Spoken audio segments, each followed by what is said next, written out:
రత్నావతి హైదరాబాద్ నుండి తిరిగి వచ్చానని ఫోన్ చేస్తే సుబ్బారావు అక్కడంతా కంఫర్టబుల్గానే జరిగిందా అని అడిగాడు. బ్రహ్మాండం. మీ ఫ్రెండ్ చాలా సౌకర్యవంతంగా ఓ విఐపీలా చూశాడు. మా వసంత కూడా ఉద్యోగంలో చేరింది. బాగుంది అంది. అయితే మా రామ్నాథ్కి నువ్వు బాగా నచ్చావన్నమాట. ఆయనకి నచ్చితే సరిపోతుందా అంది రత్నావతి అదే ధోరణిలో. ఏదో సరదా కన్నాలే అన్నాడు సుబ్బారావు.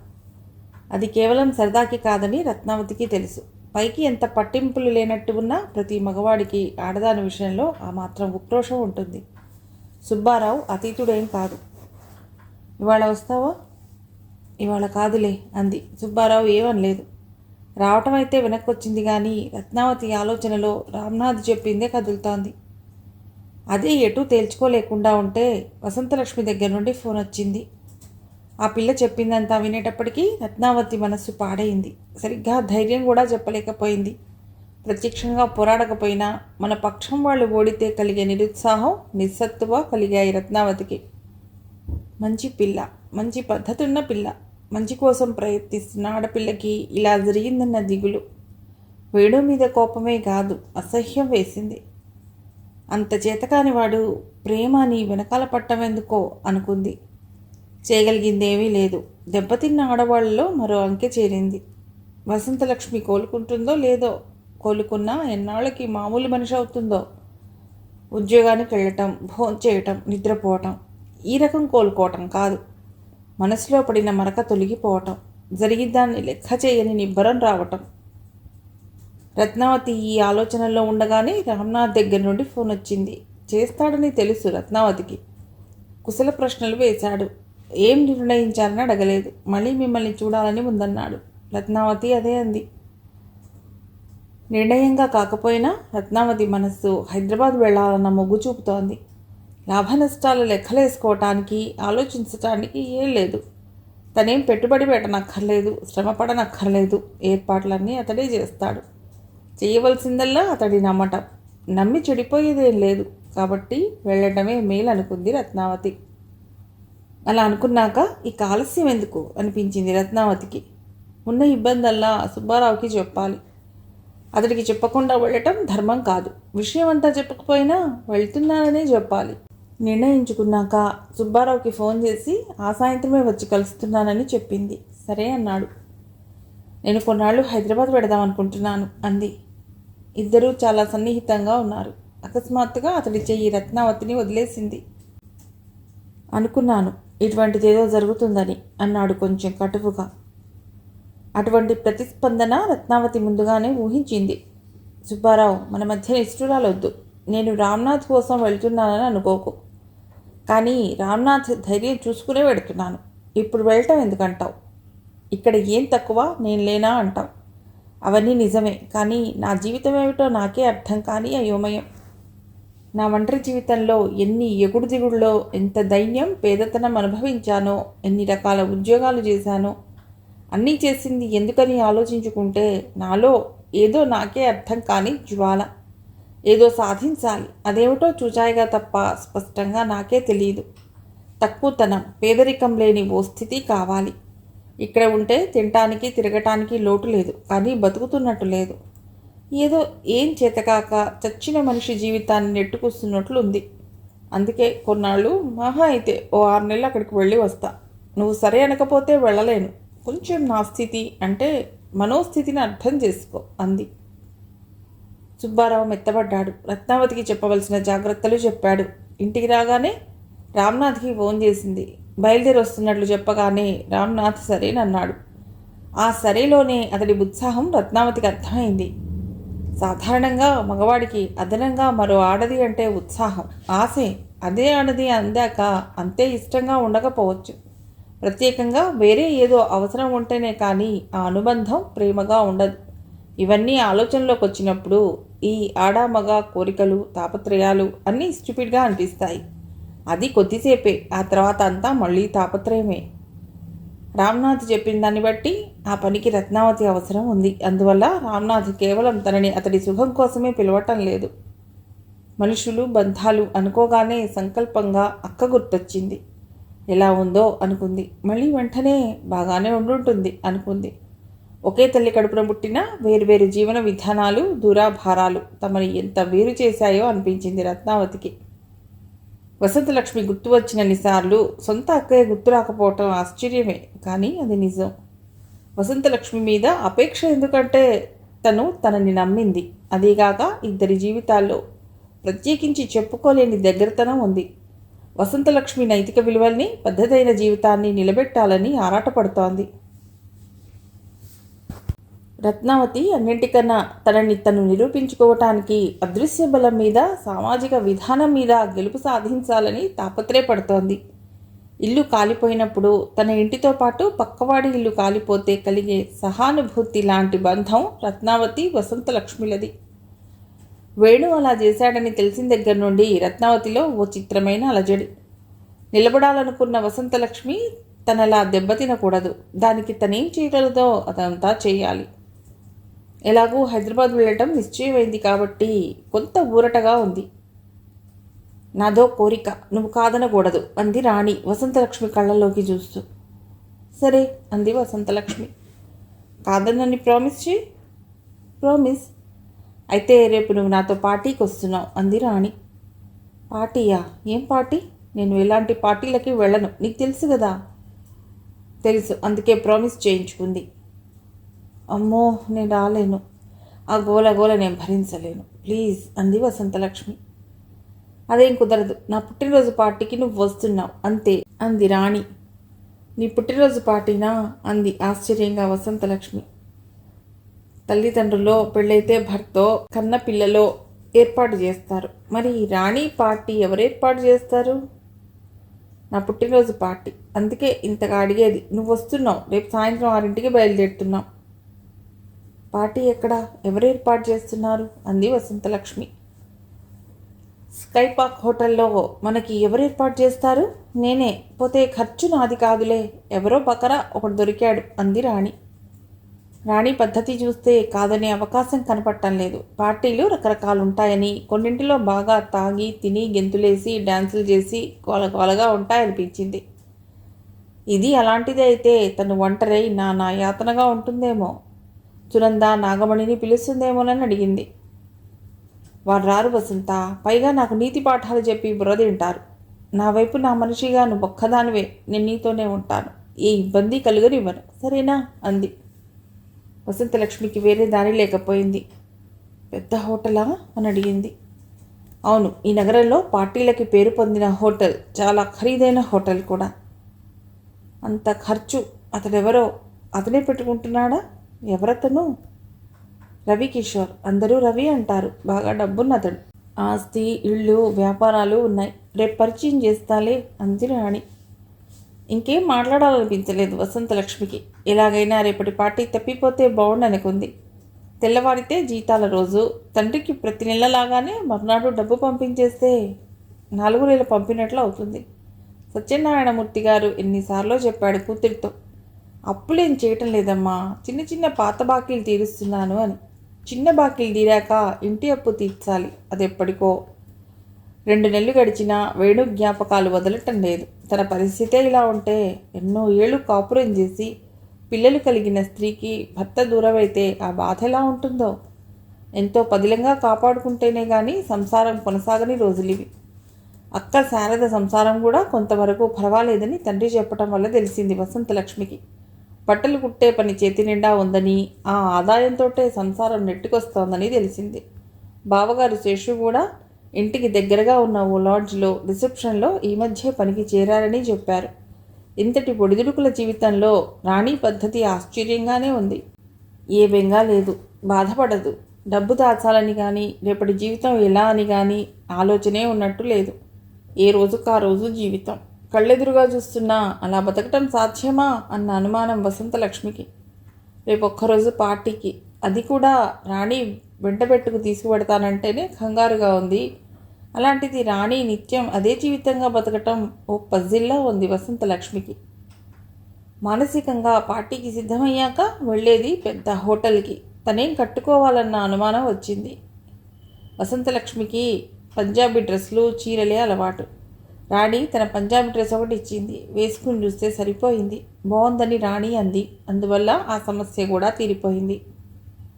ఓ పార్టీకి వెళ్ళడం చిన్న విషయమే అయినా వసంతలక్ష్మి పరిస్థితికి అది నెత్తి మీద పెద్ద బరువులా ఉంది. ఎటూ తేల్చుకోలేని సందిగ్ధం. ఎవరి సలహా అయినా తీసుకుంటే బాగుండదనిపిస్తోంది. ఏమైనా అడిగితే రత్నావతినే అడగాలి. రత్నావతి హైదరాబాద్ రాగానే వసంతలక్ష్మికి ఫోన్ చేసి చెప్పింది.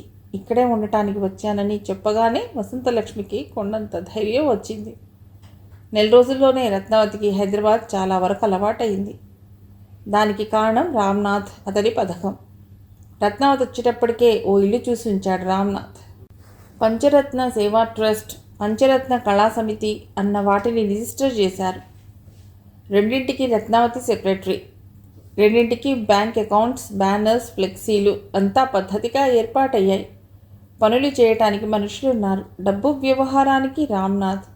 రత్నావతి వచ్చిన నెలలోనే పెద్ద ఫంక్షన్స్ 2 చేశారు. రాజకీయ రంగం, సినిమా రంగం, వ్యాపార రంగం నుండి ప్రముఖుల్ని పిలిచాడు రామ్నాథ్. ఆ 2 కార్యక్రమాలు చేయగానే మీడియాలో పెద్ద కవరేజ్. రత్నావతితో ఇంటర్వ్యూలు, పెద్ద స్థాయిలో ప్రచారం వచ్చింది. కొద్ది రోజుల్లోనే రత్నావతి జంట నగరాల్లో బాగా ప్రాచుర్యం ఉన్న వ్యక్తుల జాబితాలోకి చేరింది. రత్నావతి ఉండే ఇల్లుగాక పంచరత్న సేవా ట్రస్ట్కి మరో పెద్ద ఇల్లు తీసుకున్నారు. 3 అంతస్తుల ఇల్లది. విశాలమైన ఆవరణ ఉంది. కొత్తగా అభివృద్ధిలోకి వచ్చిన ప్రాంతం అది. వేరే ఇతర ఆధారం లేని ఆడవాళ్ల కోసం ఓ 20 కుట్టు మిషన్లతో సెంటర్ కింద అంతస్తులో ప్రారంభించారు. బట్టలు, మిషన్, భోజనం ట్రస్ట్ ఏర్పాటు చేస్తుంది. వాళ్ళు వచ్చి కుట్టగలిగినన్ని దుస్తులు కుట్టి వెళ్ళిపోవటమే. నిలవగానే జీతంలా వాళ్ళకి రావాల్సిన డబ్బు ఇచ్చేస్తారు. కుట్టు కేంద్రానికి వ్యక్తుల ఎంపిక దగ్గర నుండి జీతం ఇవ్వటం వరకు రత్నావతి చూసుకుంటుంది. అక్కడ ఉన్న వసతి, కరెక్ట్గా డబ్బు ఇవ్వటం చాలా అవసరంగా ఉండి మరే ఆధారం లేని స్త్రీలే తీసుకోవటం వలన నెల రోజుల్లో చాలా మంచి పేరు వచ్చింది. ఒకరి నుంచి ఒకరికి ఈ మంచి పేరు బాగా విస్తరిస్తోంది. రత్నావతికి కూడా ఎంతో తృప్తిగా ఉంది. ఏదో రకంగా అవసరంలో ఉన్న 10 మందికి సహాయపడగలుగుతున్నందుకు ఉత్సాహంగా ఉంది. కేంద్రానికి వచ్చే కొద్దిమంది ఇళ్ళు కూడా వెళ్ళి వచ్చింది. ఒక్కొక్కళ్ళది ఒక్కో రకం బాధ. రామ్నాథ్ పథకానికి అనుగుణంగా 2 సంస్థలకి మంచి పేరు వచ్చింది. అతని పరిచయాల వల్ల 2 సంస్థలకి విరాళాలు బాగా వస్తున్నాయి. కుట్టు కేంద్రానికి పని ఇస్తున్న రెడీమేడ్ దుస్తుల తయారీ వాళ్ళ సంస్థలో రత్నావతి పేరు మీద కొంత పెట్టుబడి పెట్టారు. రత్నావతిని వ్యాపారపరంగా, సంఘ సేవాపరంగా పాపులర్ చేయాలి. రామ్నాథ్ పథకంలో అదో భాగం. ఆ రకంగానే చేస్తున్నాడు. రత్నావతికి ఇదివరకటిలా ఖాళీ ఉండటం లేదు. పగలంతా ట్రస్ట్ ఆఫీస్లో ఉంటుంది. సాయంత్రం ఎవరో ఒకరితో సంప్రదింపులు, సభలు, పార్టీలు. కొంతవరకు రామ్నాథ్ దారి చూపించాడు. ఆ దారి బాగా అర్థమైంది రత్నావతికి. చురుగ్గా కదులుతోంది. 2-3 సార్లు పంచరత్న సేవా ట్రస్ట్ ఆఫీస్కి వెళ్ళింది వసంతలక్ష్మి. మొదటిసారి రత్నావతి వచ్చి తీసుకెళ్ళింది. రత్నావతి కనిపించగానే అప్రయత్నంగా తల్లి, తండ్రి, ఇల్లు గుర్తొచ్చారు వసంతలక్ష్మికి. వేణుతో వ్యవహారం సరిగ్గా ఉంటే ఈ పాటికి ఇంటికి వెళ్ళి తనే విషయమంతా చెప్పు ఉండేది. కానీ ఇప్పటి స్థితిలో వాళ్ళ ముందుకు వెళ్ళాలంటేనే జంకుగా ఉంది. రత్నావతి దగ్గరికి వెళ్ళి రాణి పార్టీకి పిలిచిన సంగతి తన సందేహం చెప్పింది వసంతలక్ష్మి. వెళ్ళటానికి నీకు ఇబ్బంది ఏమిటి అని అడిగింది రత్నావతి. అక్కడ ఎవరెవరు ఉంటారో ఏమో, అనవసరమైన పరిచయాలు నాకెందుకు? అదీకాక రాణి తిరుగుతున్న సర్కిల్ అంటే భయంగా ఉంది. అలా భయపడి ప్రపంచంతో సంబంధం లేకుండా నీకు నువ్వుగా నిస్సారంగా ఎంతకాలం దాక్కుంటావు? ఏ సర్కిల్లోనూ అందరూ ఒకేలా ఉండరు. మంచి చెడు కలిసే ఉంటాయి. మన జాగ్రత్తలో మనం ఉండాలి కానీ అన్నింటికీ దూరం అయిపోకూడదు. హాయిగా వెళ్ళిరా అంది రత్నావతి. వసంతలక్ష్మి కొంచెం బయట ప్రపంచంలో పడి వేణు వల్ల జరిగింది క్రమేపీ మర్చిపోవాలని రత్నావతి ఉద్దేశం. రాణి కూడా అందుకే పిలిచి ఉంటుందనుకుంది రత్నావతి. రత్నావతి మాటలతో సందేహం తీరింది వసంతలక్ష్మికి. ఆ hotel parking, lawn, carpets, interiors, lift, అక్కడ తిరుగుతూ కనబడుతున్న మనుషులు అంతా వేరే లోకంలా ఉంది వసంతలక్ష్మికి. ఆ కొత్తదనం వల్ల చిరుమణుకు, జలధరింపు వంటిని కమ్ముకున్నాయి. ఎందుకొచ్చానురా బాబు అనుకుంది. రాణి అదేదో తన సొంత ఇల్లన్నంతగా ధీమాగా నడుస్తోంది. పార్టీ ఏర్పాటు చేసిన ఓవర్ ద మూన్ హాల్ చేరారు. హాలు 2 వైపులా అద్దాలు, వాటిలోంచి ఆకాశం కనిపిస్తోంది. రాణి, వసంతలక్ష్మి ఓ సోఫాలో కూర్చున్నారు. రాణిని చూసి అక్కడ అప్పటికే ఉన్న 3-4 వచ్చి విష్ చేశారు. చల్లటి సాఫ్ట్ డ్రింక్స్ తెచ్చిచ్చాడు బేరర్. ఆ గ్లాసు వైపు అనుమానంగా చూసింది వసంతలక్ష్మి. యాపిల్ జ్యూస్ ధైర్యంగా తాగు అంది రాణి నవ్వుతూ. వసంతలక్ష్మి నవ్వింది. కొద్దిగా తాగింది. చల్లగా మధురంగా ఉంది. హాలు, చేతిలో గ్లాస్, గొంతులో జ్యూస్, ఆ చల్లదనం ఓ అనుభవం. అందుకే జీవితాన్ని అనుభవించాలంటే డబ్బుండాలంటారు అనుకుంది తనలో తానే వసంతలక్ష్మి. మధ్యరకం మనస్తత్వం తీరే అంతా. అందుబాటులో లేనివి దుబారాగా, తప్పుగా అనిపిస్తాయి. అనూహ్యంగా అవి అనుభవంలోకి వస్తే గొప్పగా అనిపిస్తాయి. ఈ పెద్ద పెద్ద పార్టీలు, లక్షల్లో ఖర్చు, ఒళ్ళు బలిసి చేసే విచ్చలవిడి పనులు అన్నదే వసంతలక్ష్మి ఉద్దేశం. కానీ ఆ క్షణంలో ఆ పార్టీ రుచి తెలుస్తోంది. తను ఇందులోకి వచ్చేటప్పటికీ ఆలోచన మారుతోంది. ఓ అరగంటలో హాల్ నిండా జనం, రకరకాల దుస్తులు, అలంకరణలు, నగలు, మెరుపులు, సందడి సందడిగా తయారైంది. రకరకాల డ్రింక్స్, తినే పదార్థాలు. రాణి వసంతని కూడానే ఉంచుకుంది. అందరూ నవ్వులు, కేరింతలు, డాన్స్లు. ఎవరికీ ఏ విచారం లేనట్లే ఉన్నారు. వసంతలక్ష్మి చూస్తోంది. సాఫ్ట్ డ్రింక్స్ ఒకదాని తర్వాత మరొకటి రాణి తెప్పించి ఇస్తోంది. కూర్చున్న చోటుకే రకరకాల తినుబండారాలు వస్తున్నాయి. ఎంత సమయం గడుస్తుందో తెలియని సందడి. రాణి చుట్టూ ఎవరో ఒకళ్ళు ఉంటూనే ఉన్నారు. వాళ్లతో నవ్వుతూ కబుర్లు చెప్తూనే లిఫ్ట్ వైపు చూస్తోంది. ఎవరికోసం ఎదురు చూస్తోందని వసంతలక్ష్మి గ్రహించింది. హాల్లో చాలా డిమ్ లైట్స్ ఉన్నాయి. రెండు వైపులా ఉన్న అద్దాల్లోంచి చంద్రుడి కాంతి పెరిగింది. హాల్లో సగం భాగం వెన్నెల విస్తరించింది. ఓవర్ ద మూన్ అంటే ఇదేనేమో అనుకుంది వసంతలక్ష్మి. మరో అరగంటకి రాణి ఎదురు చూసిన మనిషి వచ్చాడు. ఎదురెళ్ళి అతడి చేయి పట్టుకు మరీ తీసుకొచ్చింది. అర్ధ కౌగిలింతలతో రాణికి విషెస్ చెప్పాడు అతడు. ఏదో గిఫ్ట్ ప్యాక్ ఇచ్చాడు. రవికిషోర్, నేను నీకు చెప్పానే, నా God father and everything. Vasanthalakshmi, నా క్లోజ్, ఆల్మోస్ట్ మై సిస్టర్ అంది రాణి పరిచయం చేస్తూ. వసంతలక్ష్మి నమస్కారం చేసింది. అతడు ప్రతి నమస్కారంగా తలూపాడు. అలా తలూపుతూ వసంతలక్ష్మిని ఆపాదమస్తకం పరీక్షగా చూశాడు. రండి కూర్చుందాం అంటూ హాల్లో ఓ మూలకి నడిచాడు. ముగ్గురు అక్కడ కూర్చున్నారు. కూర్చున్న 2-3 నిమిషాల్లోనే వసంతలక్ష్మి, నువ్వు నాకు నచ్చావు అన్నాడు. తెల్లబోయింది వసంతలక్ష్మి. రాణి తన గురించి ఇతడికి ఏం చెప్పిందోనన్న అనుమానం వచ్చింది. రాణి వైపు చూసింది. తను ఆశ్చర్యంగానే ఉంది. నువ్వు నచ్చావంటే ఏం మాట్లాడవేం అన్నాడు రవికిషోర్ తిరిగి. మీరు అలా అనటం ఏం మర్యాదగా లేదు అంటూ కూర్చున్న చోటు నుండి లేవబోయింది వసంతలక్ష్మి. కూర్చో, నాకు నచ్చింది అంతే. యూఆర్ స్ట్రైట్, ఫ్రెష్, నకిలీ గొడవేం లేదు నీలో. రేపు నీకు ఖాళీ ఉన్న టైంలో నాకు ఫోన్ చేయి. రాణి దగ్గర నా పర్సనల్ నెంబర్ ఉంది. ఏం భయపడకు. నీకు నచ్చనిది ఏం జరగదు, సరేనా? వసంతలక్ష్మి జవాబు చెప్పేలోపే అక్కడి నుంచి వెళ్ళిపోయాడు. అంతా ఓ కలలా ఉంది వసంతలక్ష్మికి. ఏమిటి మనిషి అనుకుంది. రాణి మొహంలో కొంత ఆశ్చర్యం కనిపించినా వెంటనే అదేం లేదన్నట్టు పార్టీ జనాలతో కలిసిపోయింది. ఆ పార్టీ ఏర్పాటు చేసింది రవికిషోరే అని చెప్పింది రాణి. నిన్న బక్రా దొరికాడు అన్న రాణి ఇవాళ అతన్ని చిన్న సైజ్ దేవుళ్ళ చూడటం ఆశ్చర్యం అనిపించింది. ఆ తర్వాత 1.5-2 గంటల్లో ఆశ్చర్యం కలిగించేవి చాలా చూసింది. ఓ అబ్బాయి అమ్మాయి కలిసి రావటం, కాసేపటికి ఈ అమ్మాయి మరో అతడి దగ్గర, ఆ అబ్బాయి మరో అమ్మాయికి దగ్గరగా మెలగటం, వచ్చిన ఆడవాళ్లలో ఇంచుమించు అందరూ తాగటం, సిగరెట్లు కాల్చటం, ఏ పట్టింపులు లేని అధునాతన వింత ప్రపంచం. వసంతలక్ష్మి చూడటం మొదటిసారి కాబట్టి అన్నీ ఆశ్చర్యంగానే ఉన్నాయి. పార్టీ అయి తిరిగి వచ్చే టైంకి రాణి కొంచెం మోతాదు మించే తాగింది. ఈ రాత్రికి ఈ హోటల్లోనే ఉందాం అంది రాణి. ఎట్టి పరిస్థితుల్లోనూ ఉండలేనని చెప్పింది వసంతలక్ష్మి. రాణి కూడా ఉన్నతడు పోనీ ఇంటి దగ్గర దింపేసొద్దాం అన్నాడు. ముగ్గురు అతడి కారులో వెనక సీట్లో కూర్చున్నారు. డ్రైవర్ ఉన్నాడు. దాని మధ్యలో రవికిషోర్కి నువ్వు నచ్చావుట, నీలో ఏం చూశాడో అంది కొంచెం వెటకారంగా రాణి. ఆ మాటలు వసంతలక్ష్మికి బాధ కలిగించాయి. పక్కనే అతనెవరో అపరిచితుడు. అతడి ముందు రాణి అలా అనటం మరీ బాధ. వసంతలక్ష్మి ఇంటి దగ్గర దిగానే రాణి అదే కారులో అతడితో వెళ్ళిపోయింది. ఇల్లు చేరిన వసంతలక్ష్మికి మరో లోకం నుంచి తన లోకంలోకి వచ్చినట్లు అయింది. అంత పెద్ద పార్టీకి వెళ్ళిన ఆనందమే మిగల్లేదు. రవికిషోర్ అలా అనటమే గుర్తొస్తోంది. ఎవరైనా పరిచయమైన వెంటనే అలా అంటారా? అదే ఆశ్చర్యం. రాత్రంతా కలతగానే నిద్రపోయింది వసంతలక్ష్మి. రవికిషోర్ మాటలే చాలాసార్లు గుర్తొచ్చాయి. మర్నాడు ఆదివారం కాబట్టి హడావుడి లేకపోయింది. రోజు కన్నా ఆలస్యంగా లేచింది. 10 దాటాక వచ్చింది రాణి. వచ్చినట్టు మళ్ళీ పడుకుంది. భోజనం టైంకి కూడా లేవలేకపోతే వసంతలక్ష్మి లేపింది. కొంచెం అన్నది పడుకో అంది. వెంటనే కాకపోయినా కాసేపటికి లేచింది రాణి. భోజనాలు అయిపోయాక ఇద్దరూ కూర్చున్నారు. సునంద పొద్దున్నే బయటికి వెళ్ళింది. రాత్రి నీతో పిచ్చి పిచ్చిగా మాట్లాడాను, సారీ అంది రాణి. వసంతలక్ష్మి ఏం మాట్లాడలేదు. కొంత డ్రింక్ ప్రభావం, కొంత జెలసి. రవికిషోర్ మా సర్కిల్లో అందరికన్నా ధనవంతుడు. థీమ్ పార్క్, 2 ఖరీదైన మ్యారేజ్ హాల్స్, కార్ల డీలర్షిప్, ఇలా ఎన్నెన్నో వ్యాపారాలు. అతడు పలకరిస్తే మహాభాగ్యం అన్నట్టు కూడా తిరిగే అమ్మాయిలు చాలామంది ఉన్నారు. నిజం చెప్పాలంటే అతడు నన్ను కోరుకోలేదు. నేనే అతడి చుట్టూ తిరిగి దగ్గరయ్యాను. అలాంటి అతడు నువ్వు నచ్చావు అని నీతో అనేటప్పటికీ ఆడదాని అసూయ ఏదో వాగాను. కానీ అతడిలో గొప్ప సుగుణం, అబద్ధం ఆడడు. నువ్వు నచ్చావంటే నచ్చావు అంతే. ఫోన్ చేయమన్నాడుగా, చెయ్యి. అతడు ఏమంటాడో విను.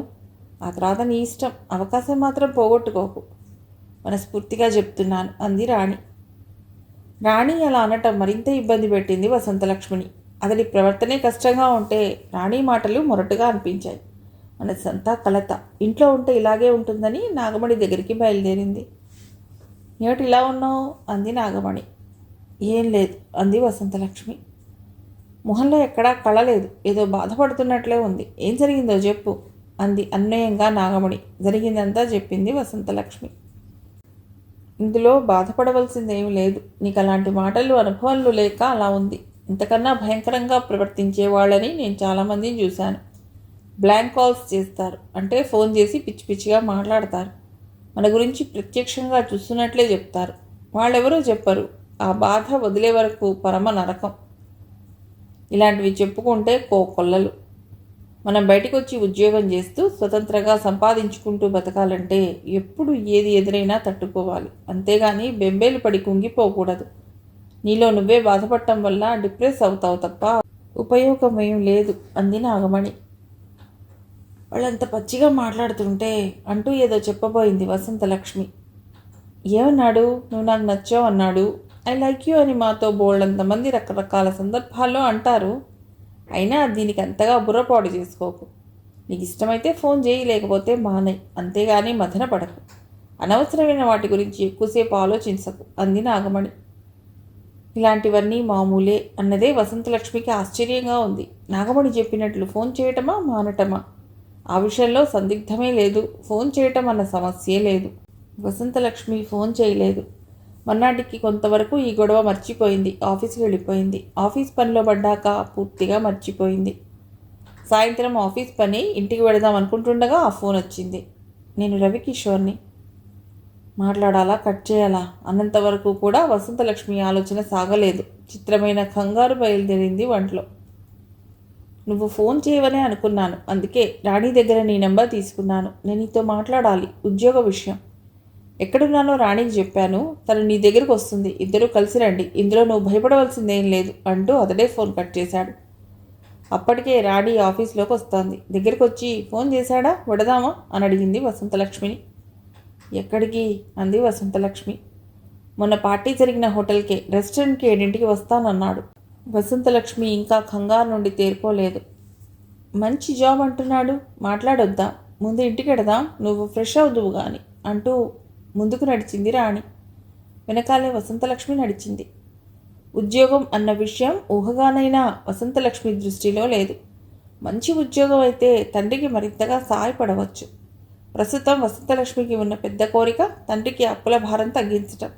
మొన్న వెళ్ళిన హోటలే కాబట్టి కొంచెం ధైర్యం తెచ్చుకుంది. వీళ్ళు వెళ్ళేటప్పటికి రవికిషోర్ రెస్టారెంట్లో ఉన్నాడు. వీళ్ళు కూర్చోగానే నువ్వు ఉద్యోగం చేస్తున్నావని రాణి చెప్పింది. నేను నమ్మగలిగిన మనిషి అవసరం నాకుంది. నిన్ను చూడగానే నమ్మకం కలిగింది. ఇదిగో నేను అపాయింట్ చేస్తున్నట్లు ఆర్డర్స్, చదువుకో అంటూ చేతిలో ఉన్న కాగితాలు వసంతలక్ష్మికి అందజేశాడు. లైజన్ కోఆర్డినేటర్ అని ఆర్డర్స్, నెలకి 40,000 జీతం, ఇంకా అదనపు బెనిఫిట్స్ రాసి ఉన్నాయి. ఇరుపక్షాల్లో ఎవరికి నచ్చకపోయినా 4 రోజుల నోటీస్తో ఉద్యోగం మానేయవచ్చు. 40,000 జీతమా అని పైకి అనేయబోయింది. కష్టం మీద ఆపుకుంది. నెలకి 8,000 ఎక్కడా, 40,000 ఎక్కడా? మరో 20 నిమిషాలు ఉన్నాడు రవికిషోర్ వాళ్లతో. ఆ టైం కూడా ఎక్కువగా రాణితోనే మాట్లాడాడు. వెళ్ళిపోయే ముందు రేపొచ్చి జాయిన్ అవ్వు అన్నాడు వసంతలక్ష్మి వైపు చూస్తూ. ఏదో ఇంద్రజాలంలో ఉంది వసంతలక్ష్మికి. నమ్మకం ఇంకా పూర్తిగా కలగటం లేదు. ఒక్కరోజు పరిచయం, అంత పెద్ద ఉద్యోగమా? ఇంతటి అవకాశం నీకెందుకు ఇవ్వలేదు అని అడిగింది రాణిని వసంతలక్ష్మి. నిజానికి తనకన్నా ఆమెతో ఎక్కువ పరిచయం, దగ్గరితనం రవికిషోర్కి. ఏమో నాకు తెలియదు, ఉద్యోగం చేసే తత్వం నాది కాదని అభిప్రాయమేమో. ఆ గొడవంతా ఎందుకు, నువ్వు హ్యాపీయేనా అంది. అవునన్నట్టు తలూపింది వసంతలక్ష్మి. వెతుక్కుంటూ దానంతటదే వచ్చినట్టు అంతటి అవకాశం వచ్చినా ఏదో అనుమానం. ఎందుకు తనకింత పెద్ద జీతంతో ఉద్యోగం ఇచ్చినట్టు? రేపే చేరాలి. ఉద్యోగ విషయాల్లో అనుభవం నాగమణికి. ఆవిడ్ని అడిగితే సరి అనుకుంది. అలా అనుకున్నాక కొంత ఉపశమనం కలిగింది. వసంతలక్ష్మి ఇచ్చిన పేపర్స్ని నాగమణి పూర్తిగా చదివింది. ఆవిడ చదవటం అయ్యాక, నాకు చాలా కంగారుగా ఉంది. నెలకి 40,000 జీతం, నేను కల్లో కూడా ఊహించని విషయం. ఏం చేయాలో తోచక మీ దగ్గరికి వచ్చాను అంది వసంతలక్ష్మి. ఈ కంపెనీ నాకు తెలుసు, పేరున్న కంపెనీ. 40,000 జీతం కొంచెం ఆశ్చర్యమే. ఈ మితిమీరిన ధనవంతులు చేసే చేష్టలు ఒక్కోసారి అర్థం కావు. అయినా మనం ఆలోచించవలసింది అది కాదు. ఇందులో చేరటం వల్ల లాభ నష్టాలు మనం ఆలోచించుకోవాలి. నువ్వు చేస్తున్నది పర్మనెంట్ పోస్ట్ కాదు. అది మానేసినా నష్టం లేదు. వాళ్ళకి నేనేదో సర్ది చెప్తాను. ఇక నువ్వు కొత్తగా చేరే ఉద్యోగ పరిస్థితి. ఎప్పుడైనా తీసేస్తారేమో అన్నదే భయం. తీసేస్తే మళ్ళీ ఇప్పుడు చేస్తున్న చోటే చేరుదువు గాని. నా ఉద్దేశం అయితే రేపే వెళ్ళి చేరిపో అంది నాగమణి. కొత్త ఉద్యోగంలో చేరాలన్న తత్తరపాటు తప్ప ఇక సందేహం ఏం లేదు వసంతలక్ష్మికి. నాగమణి దగ్గర నుండి ఇంటికి వచ్చేటప్పటికి మర్నాడు పాత ఆఫీస్ బదులు కొత్త ఆఫీస్కి వెళ్ళి జాయిన్ అయింది. చేరిన తర్వాత కూడా అంతా ఓ కలగానే ఉంది వసంతలక్ష్మికి. అది వరుసగా 3వ నెల సత్యనారాయణమూర్తి గారు కూతురు వసంతలక్ష్మి నుంచి 20,000 రూపాయల చొప్పున అందుకోవటం. ఆయన ఏనాడూ ఊహించని పరిణామం ఇది. చిల్లర అప్పులన్నీ తీరిపోయాయి. 7-8 నెలలు ఇదే రకంగా సాగితే ఇంటి మీద అప్పు కూడా తీరిపోతుంది. వసంతలక్ష్మి ఆయన్ని ఓ సెల్ ఫోన్ కొనుక్కున్నాడు. తల్లి తండ్రిని శుభ్రంగా బట్టలు కొనుక్కోమంది. అది మాత్రం చేయలేదు. ముందు అప్పులు తీరాలి, అది ఆయన ధ్యేయం. వసంతలక్ష్మి తనకి నెలకి 40,000 జీతం అని చెప్పగానే ఆయన నమ్మలేదు. ఏం ఉద్యోగమో ఏమిటో, ఏదైనా ప్రమాదం ఉండే పనేమోనని అనుమానపడ్డారు. వసంతలక్ష్మి ఆయనకి చెప్పవలసిన రీతిలో వివరాలు చెప్పింది. అప్పటికీ ఆయన మనసులో కొంత అనుమానపు ఛాయ ఉంది. ఆడపిల్ల కాబట్టి అనుమానం. అదే కొడుకైతే అంత భయం ఉండేది కాదు. వసంతలక్ష్మిని చూసి ఎన్ని నెలలైపోయింది, ఓసారి చూడాలనుంది ఆయనకి, అన్నపూర్ణమ్మ గారికి. అదే వసంతతో అంటే కొద్ది కాలం ఓపిక పట్టమంది. ఇంకా 10 నెలలుంది ఆయన రిటైర్ అవ్వటానికని. ఇదివరకటి కంటే చాలా ధైర్యంగా, కొంత ఉత్సాహంగా ఉంటున్నారు. శారద కూడా టైలరింగ్తో కుటుంబం గడుపుకుంటోంది. 3 నెలల కాలంలో చాలామంది జీవితాల్లో పెద్ద మార్పులు రాకపోవచ్చు, కానీ రత్నావతి పరిస్థితిలో చాలా మార్పు వచ్చింది. పంచరత్న సేవా ట్రస్ట్ ఉన్న ఇంటిని ట్రస్ట్ పేరు మీద కొనేశారు. జూబ్లీహిల్స్లో మరో అధునాతన బంగ్లాకి రత్నావతి మకాం మారింది.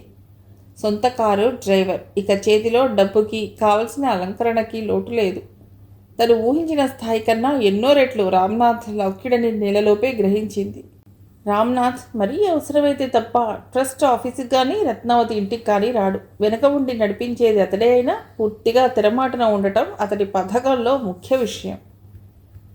చూడు రత్న, పంచరత్న కళా సమితి, పంచరత్న సేవా ట్రస్ట్లకి పూర్తి మంచి పేరు రావాలి. డబ్బు ఖర్చుకి వెనకాడకు. నీ గురించి ఎప్పుడు ఎవరు చెప్పుకున్నా మంచి సంఘసేవకురాల్లాగానే ప్రజల నోట్లో ఉండాలి. ఈ మాట రామ్నాథ్ పదే రత్నావళితో ఎన్నోసార్లు చెప్పాడు. అతడు చెప్పటం వల్ల, తనకి ఆ పనులు ఇష్టంగా ఉండటం వల్ల రత్నావతికి ఈ రకంగా చాలా మంచి పేరు వచ్చింది. ఆదుకునేవాళ్ళు ఉండాలి కానీ మన చుట్టూ రకరకాల బాధలు పడేవాళ్ళు ఎందరో. చేసిన సహాయాలకి మంచి పేరు వచ్చేలా, మంచి ప్రాచుర్యం వచ్చే పనులని వెతికి పట్టుకుని మరీ రత్నావతి నెగ్గుకొస్తోంది. తన పరిచయాలు పెరిగాయి. పెద్ద స్థాయిలో వాళ్ల పరిచయాలతో పాటు రత్నావతి చెబితే చాలు ఎన్ని గంటలైనా కష్టపడే కింది స్థాయి శిష్య బృందం ఏర్పడింది. వీటన్నిటికీ డబ్బు ఎలా వస్తోంది అని కొత్తలో కొద్ది కాలం రత్నావతి ఆలోచించింది. కానీ తొందరలోనే అర్థమైంది. రత్నావతి ఉంటున్న ఇంటికి మన గెస్ట్లు అని కొంతమందిని పంపేవాడు రామ్నాథ్. అలా వచ్చేవాళ్లలో ఆడవాళ్ళు ఉండేవాళ్ళు, మగవాళ్ళు ఉండేవాళ్ళు. విడివిడిగా ఎవరి కార్లలో వాళ్ళు రావటం, వాళ్ళకి వీలున్నంత సమయం అక్కడ గడిపి వెళ్ళటం చేస్తుండేవాళ్ళు. రత్నావతికి ముందే వివరాలు చెప్పాడు రామ్నాథ్. బలాలు ఎన్ని రకాలో, బలహీనతలు అంతకన్నా ఎక్కువ. మనకి రకరకాల అధికారులతో, నాయకులతో, అన్ని రకాల వాళ్లతో అవసరాలు ఉన్నాయి. డబ్బు, తాగుడు, ఇతర సరదాలు నీ వరకు రాకుండా నేను ఏర్పాటు చేస్తాను. వీళ్లలో చాలామందికి తమకి నచ్చిన ఆడవాళ్లతో గడపటానికి చాటు కావాలి. అది పబ్లిక్ దృష్టిలో పడకూడదు. అలాంటి ముఖ్యమైన వాళ్ళనే నీ ఇంటికి పంపుతా. అన్ని జాగ్రత్తలు మన వాళ్ళు కూడా తీసుకుంటారు. నువ్వు చేయవలసిందల్లా వాళ్ళకి హోమ్లీగా ఉండేలా చూడటమే. రామ్నాథ్ చెప్పినట్టుగానే చాయిసెస్ట్గా నెలలో ఒకసారో 2 సార్లు అలా పంపేవాడు. ఎవరో స్నేహితులో బంధువులో వచ్చి వెళ్ళినట్లు ఉండేది. ఒక బెడ్రూమ్ ప్రత్యేకంగా కేటాయించింది రత్నావతి అలా వచ్చేవాళ్ళకి. రామ్నాథ్ వ్యవహార శైలి ప్రత్యేకమైందని రత్నావతికి అర్థమైంది. అతడికి పెద్ద ఆదాయ వనరు పైరవీ పనులు. పైరవీలు చాలామంది చేస్తారు కానీ రామ్నాథ్ చేసేవి పెద్ద ఎత్తున ఉండేవి. వాటికి కావలసిన పరిచయాల్ని అతడు ఏర్పాటు చేసుకోవటం, అలా పరిచయమైన వాళ్ళ అవసరాలు గుట్టుచప్పుడు కాకుండా నెరవేర్చడం అతడి వృత్తి. ప్రతి డీల్లోనూ ఇరుపక్షాల నుండి వీలున్నంతగా డబ్బు ముట్టేది. అందులోంచి కొంత ఓ పద్ధతి ప్రకారం రత్నావతికి ఇచ్చేస్తున్నాడు. కొద్ది నెలల్లోనే కొన్ని లక్షలు పోగయ్యాయి రత్నావతి దగ్గర. నల్లదారిన వచ్చే ఆ డబ్బుని రకరకాల పద్ధతుల్లో తెలుగులో చేసుకునే ఏర్పాట్లు రామ్నాథ్ చేశాడు. హైదరాబాద్ రాకపోయినా, రామ్నాథ్ లేకపోయినా ఈ స్థాయి వచ్చేది కాదని రత్నావతికి స్పష్టంగా తెలుసు. అందుకే అతడంటే కొంత ప్రత్యేక అభిమానం కలిగింది. ఇప్పుడు చాలామంది అధికారుల దగ్గరికి, కొంతమంది నాయకుల దగ్గరికి రత్నావతే స్వయంగా వెళ్ళి పనులు చేయించుకోగలుగుతోంది. స్వశక్తి మీద నమ్మకం పెరుగుతోంది.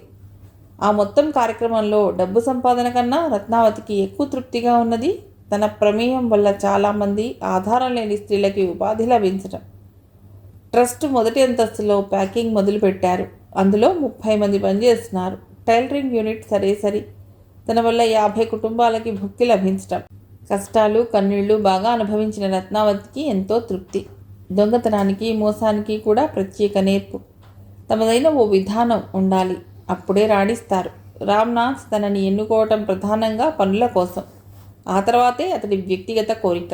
ఇన్నాళ్ళు చూచాయిగా అతడికి రత్నావతి మీద కోరిక ఉందని పరోక్షంగా తెలియచేయడమే తప్ప ఏనాడు ఏ తొందర పడలేదు రామ్నాథ్. ఆరాధించాలనిపించే అందం కాదు తనది, ఒకసారి అనుభవించాలనిపించేలాంటి అందం అని రత్నావతికి తెలుసు. అందువల్ల రామ్నాథ్తో సంబంధం శరీర పరిధి వరకే తప్ప మానసిక సీమ వరకు వెళ్ళదని తెలుసు. అతడు చేసిన సహాయానికి కృతజ్ఞతగా అతడి కోరిక తీరిస్తే తీర్చాలి. అదే పద్ధతిలో అతడు ఉన్నాడు కాబట్టి ప్రస్తుతం ఇబ్బందేం లేదు. అన్నీ బాగానే సాగుతున్నా ఎక్కడో ఏదో రకం అసంతృప్తి రత్నావతిలో లేకపోలేదు. అది నీటివాలులో కాగా ఎదురు ఈదుతున్న జీవిత విధానం వల్లే అని అనుమానం కలుగుతోంది రత్నావతికి. కొత్తలో కంగారుగా ఉన్న ఈ 4 నెలల కాలంలో వసంతలక్ష్మికి ఉద్యోగం తీరుతెన్నులు బాగా అర్థమయ్యాయి. ప్రత్యేకంగా తను చేయవలసిన పనేం లేదు. ఆ పనులన్నీ చూసే విభాగం మీద అజమాయిషి వసంతలక్ష్మిది. ఎప్పుడైనా సందేహం వచ్చినా, సహాయం కావాల్సి వచ్చినా నాగమణి సునందలని సంప్రదిస్తోంది. మరీ అవసరమైతే తిన్నగా రవికిషోర్నే అడుగుతోంది.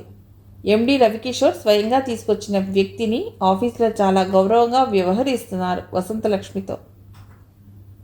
ఓ రోజు మాట్లాడవలసిన పని మీద రవికిషోర్ క్యాబిన్కి వెళ్ళింది. కూర్చో అన్నాడు. ఎదురుగా ఉన్న కుర్చీలో కూర్చుంది. తను వచ్చిన పని గురించి మాట్లాడబోతుంటే జీతం సరిపోవటం లేదా అన్నాడు అకస్మాత్తుగా. సరిపోతోంది, ఎందుకలా అడుగుతున్నారు అంది. వారంలో 2-3 చీరలు మారుస్తావు, అవే ప్రతి వారం, బట్టలు లేవు కదూ అన్నాడు. వసంతలక్ష్మి సమాధానమేం చెప్పలేదు. అతడన్నది నిజమే. అతడు అంత పరిశీలనగా తనని చూస్తున్నాడని తెలియదు. సరే ఏమిటి పని అన్నాడు. వచ్చిన పని చెప్పింది. అది ఏం చేయాలో చెప్పాక బయటికి వెడదాం, రెడీ అవు అన్నాడు. అలా అంతకుముందు తమ సిస్టర్ కన్సర్న్కి తీసుకువెళ్ళాడు 2-3 సార్లు. మరేం మాట్లాడకుండా తన సీట్ దగ్గరికి వెళ్ళి అక్కడ అన్నీ సర్దేసి వచ్చింది. కారులో వెళ్తుండగా డబ్బంతా ఏం చేస్తున్నావు అన్నాడు. తండ్రికి పంపుతున్న సంగతి చెప్పింది. రవికిషోర్ అది విన్నాడు తప్ప ఇంకేం ప్రశ్నలు వేయలేదు. అతడి తీరు వసంతలక్ష్మికి అర్థం కావటం లేదు. పిలిచి అంత జీతంతో ఉద్యోగం ఇచ్చాక అతడు ఎప్పుడు ఒక్క మాట కూడా వసంతలక్ష్మికి కష్టం కలిగేలా మాట్లాడలేదు. ఏదైనా పనుండి అతడి క్యాబిన్కి వెళితే సరి, లేదా మధ్యాహ్నం టీ టైంకి పిలుస్తాడు. ఎదురుగా కూర్చుని టీ తాగుతుంది. ఒక్కోసారి ఏదైనా ఆఫీస్ సంగతి మాట్లాడతాడు, లేకపోతే అది లేదు. వసంతలక్ష్మి ఊహకి అతడి ప్రవర్తనకి పోలికే కనిపించలేదు. ఉద్యోగంలో చేరిన నెలలోపే తను ఏదో రకంగా తన కోరిక చెప్తాడని, అప్పుడు తనెలా వ్యతిరేకతని తెలపాలా అని ఊహాగానాలు చేసింది. అటువంటిదేం జరగలేదు. వసంతలక్ష్మి మాటల్లో ఉండగానే కారు ఆగింది. దిగు అన్నాడు. కారు దిగి అతడి వెనకే నడిచింది. జ్యువెలరీ కమ్ క్లాత్ షాప్ అది. వసంతలక్ష్మికి ఏం మాట్లాడటానికి అవకాశం లేకపోయింది. ఒకదాని తర్వాత ఒకటి తీస్తూనే ఉన్నాడు అతడు. ఇది బాగుందా, ఇది బాగుందా అని 1-2 సార్లు అడిగాడు. కొట్లోంచి బయటికి 10 చీరలు, చిన్న లాకెట్ ఉన్న సన్నటి బంగారు గొలుసు, ఉన్న క్యారీ బ్యాగ్స్తో కార్ దగ్గరకు వచ్చారు. ఉద్యోగంలో చేరే ముందున్న కంగారు లాంటి కంగారు కలిగింది వసంతలక్ష్మికి. అవన్నీ ఎందుకు తీసుకున్నాడో తెలియదు, ఎవరికే తెలియదు. ముందు జరిగిన సంభాషణను బట్టి తనకే అయి ఉండాలి. అదే నిజమైతే తనేం చేయాలి? అతడు కొనిస్తే మాత్రం తను ఎలా తీసుకోవటం? ఏసీతో బాగా చల్లగా ఉన్న ఆ BMW కారులో కూడా చిరుచెమటలు పట్టాయి వసంతలక్ష్మికి. కారు దిగాక ఓ బ్యాగ్ తను తీసుకుని మరో బ్యాగ్ పట్టుకోమని వసంతలక్ష్మికి ఇచ్చాడు. కాఫీ తాగి వెడదాం అన్నాడు హోటల్లోకి నడుస్తూ. కాఫీ తాగుతూ ఇక్కడి నుంచి నేను వెళ్ళిపోతాను, ఓ మీటింగ్ ఉంది, నువ్వు ఇంటికి వెళ్ళిపో అన్నాడు. తన దగ్గర ఉన్న రెండో బ్యాగ్ వసంతలక్ష్మిని తీసుకోమన్నట్టు అందించాడు. అందుకోకుండా ఏమిటి అన్నట్లు చూసింది. నీకే అన్నాడు. ఇవన్నీ మీరు ఇవ్వటం నేను తీసుకోవటం మర్యాద కాదు అంది వసంతలక్ష్మి. ఎందుకని అన్నాడు. ఇవన్నీ ఓ ఎంప్లాయర్ పరిధిలోకి రావు అంది. కావు అయితే అన్నాడు రవికిషోర్. నాకు ఇదంతా చాలా అలజడిగా ఉంది. ఇప్పుడని కాదు, ముందు నుంచి. నాకంత పెద్ద జీతంతో ఉద్యోగం ఇవ్వటమే ఆశ్చర్యం. ఆ తర్వాత మీ నడవడి, ఇప్పుడు ఈ చీరలు. అసలు మీ ఉద్దేశం ఏమిటి? పరిస్థితి ఇలాగే ఉంటే నేను మీ దగ్గర ఉద్యోగం మానేయాలి. నా పరిస్థితులు మీకు కొంతవరకు తెలుసు. ఇప్పుడు ఈ ఉద్యోగం మానేస్తే నా జీవితమే కాదు, మా కుటుంబం అంతా చాలా ఒడిదుడుకుల్లో పడుతుంది. అయినా ఈ సస్పెన్స్తో నేను ఉద్యోగం చేయలేను. అందుకే ఇవేవి వద్దు. నన్ను మిగిలిన ఉద్యోగుల్లాగానే చూడండి ప్లీజ్. వీళ్ళు కూర్చున్న టేబుల్ దరిదాపుల్లో జనం లేరు. అందువల్ల అంతగా మాట్లాడటానికి కుదిరింది వసంతలక్ష్మికి. నిన్ను మిగిలిన ఉద్యోగుల్లా చూడలేను. నేను నిన్ను ఎలా చూసినా నీకు బాధ కలగకుండానే ప్రవర్తిస్తాను. ఇది నా ప్రామిస్. ఇక ఇప్పుడు కొన్నవి అంటావా? ఇవి నథింగ్. నీ స్థానంలో ఇంకో అమ్మాయి ఎవరైనా అయితే ఈ పాటికి నా దగ్గర నుండి లక్షలు సంపాదించేది. వీటికి బదులుగా నేను నీ దగ్గర ఏం ఆశించడం లేదు. అది నమ్మి ఇవి తీసుకో. ఈ విషయంలో ఇంకేం మాట్లాడకు అన్నాడు. మీరు ఇవి ఇలా బలవంతంగా నాకు ఇచ్చేస్తే ఇబ్బందే తప్ప నాకేమాత్రం సంతోషంగా ఉండదు అంది. అయితే ఏం చేయమంటావు? కొంచెం గట్టిగానే ధ్వనించింది అతడి గొంతు. ఎందుకు ఇలా చేస్తున్నారు చెప్పండి, లేకపోతే నాకు చాలా కష్టంగా నరకంలా ఉంది అంది నెమ్మదిగా వసంతలక్ష్మి. లోపల నుండి ఏడుపు తన్నుకొస్తున్నట్టుంది. బలవంతంగా కంట్రోల్ చేసుకుంటోంది. ఆల్ రైట్, నెమ్మదిగా ప్రశాంతమైన చోట చెబుతావనుకున్నా ఇప్పటి నీ పరిస్థితిని బట్టి చెప్పక తప్పటం లేదు. నేను చెప్పేదంతా నా వైపు నుండి. నువ్వు ఏ నిర్ణయం తీసుకున్నా నీ ఉద్యోగంలో కానీ నీ మర్యాదలో కానీ ఏమాత్రం మార్పు నా వైపు నుంచి ఉండదు. నేను చెప్పేది విన్నాక నీకు కష్టం కలిగినా బాధ కలిగినా హర్ట్ అవ్వకు. అదొక్కటే నా రిక్వెస్ట్. అంటూ వసంతలక్ష్మి వైపు చూశాడు రవికిషోర్. చెప్పనా వద్దనా అన్నట్టున్న అతడి చూపులు చూస్తూ చెప్పండి అంది. బాగా డబ్బు సంపాదించిన ధనవంతుల్ని చూసి చాలామంది వీళ్ళ సామాన్యుల కన్నా అతీతులు అనుకుంటారు. ప్రేమ, ఇష్టం, అభిమానం లాంటివేం ఉండవు వీళ్ళకి. కేవలం వ్యాపార దృష్ట్యా అనుకుంటారు. ఇది నిజం కాదు వసంత. అట్లీస్ట్ నా వరకైనా.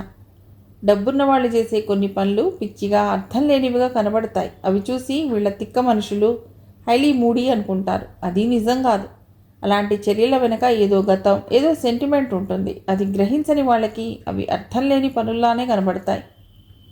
మొట్టమొదట రాణితో నిన్ను చూడగానే ఏమన్నానో నీకు గుర్తుందో లేదో, నువ్వు నాకు నచ్చావు అన్నాను.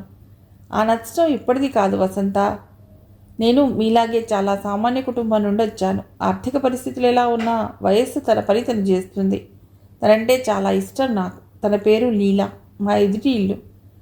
మా నాన్న నా చిన్నతనంలోనే పోయారు. మా అమ్మే నన్ను చాలా రకాల చాకరీలు చేసి చదివించింది. లీలా నేను కలిసే డిగ్రీ చదువుకున్నా. నేనంటే తనకి ఇష్టమే. కానీ ఆ ఇష్టానికి ప్రేమ లాంటి పేర్లకి ఇష్టపడేది కాదు. సాంప్రదాయం అంటే ప్రాణం తనకి.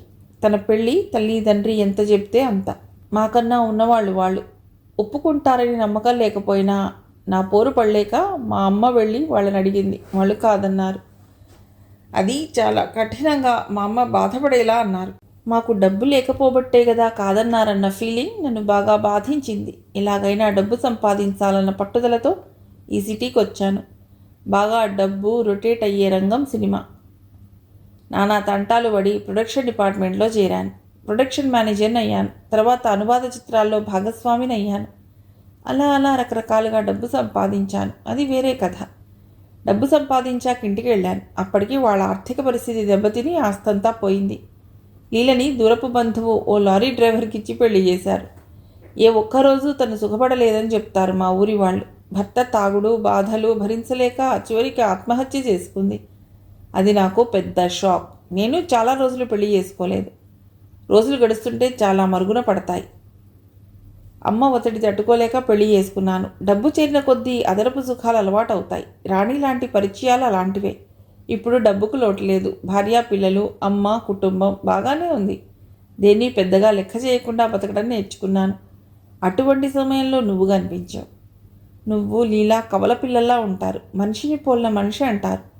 మరీ పరీక్షగా చూస్తే కొద్ది తేడా ఉండొచ్చు, కానీ చూపుల్లో, హావభావాల్లో, సాంప్రదాయబద్ధంగా ఉండటంలో మీ ఇద్దరూ ఒకటే. ఇది కేవలం నా సెంటిమెంటే. లీలకి ఏం చేయగలిగే అవకాశం దేవుడు నాకు ఇవ్వలేదు. నిన్ను స్నేహంగా దగ్గరగా చూసుకోవాలన్నది నా కోరిక. అవకాశం ఉంది. నేను అదనంగా శ్రమపడవలసిందేం లేదు. అది విషయం. ఈ టైంలోనే అది చెప్పేస్తే నా భారం తగ్గుతుంది. నిన్ను పొందాలన్న కోరిక నాలో లేకపోలేదు. నా పరిస్థితి నీకు తెలుసు. పెళ్ళాన్ని వదిలేసి నిన్ను చేపట్టి పిల్లలకి అన్యాయం చేయలేను. అలా అని నీకు అన్యాయం చేయటం నాకు ఇష్టం లేదు. నీకు జీవితంలో మరే అవకాశం లేకపోతే, మరే దారి లేకపోతే నాతో ఉందో గాని. అది పూర్తిగా నీ ఇష్టం. దానికి నీ ఉద్యోగానికి ఏ సంబంధమూ లేదు. నువ్వు సరేనంటే నా అదృష్టం. నువ్వు కాదన్నా పర్వాలేదు. నా కళ్ళ ముందు నువ్వు కళకళలాడుతూ కనిపిస్తే చాలు. నువ్వు నా జీవితంలోకి వస్తే నేను పూర్తిగా మారిపోతాను. నా ఈ అలవాట్లన్నీ వదిలేస్తాను. అప్పటికీ తను కొన్నవి తీసుకోవటానికి ఇష్టపడలేదు వసంతలక్ష్మి. నన్ను మరీ బాధ పెట్టాలనుకుంటే తీసుకోకు. కనీసం సెంటిమెంటల్గా నాకు ఈ తృప్తినైనా మిగుల్చు. ప్లీజ్ తీసుకో అన్నాడు.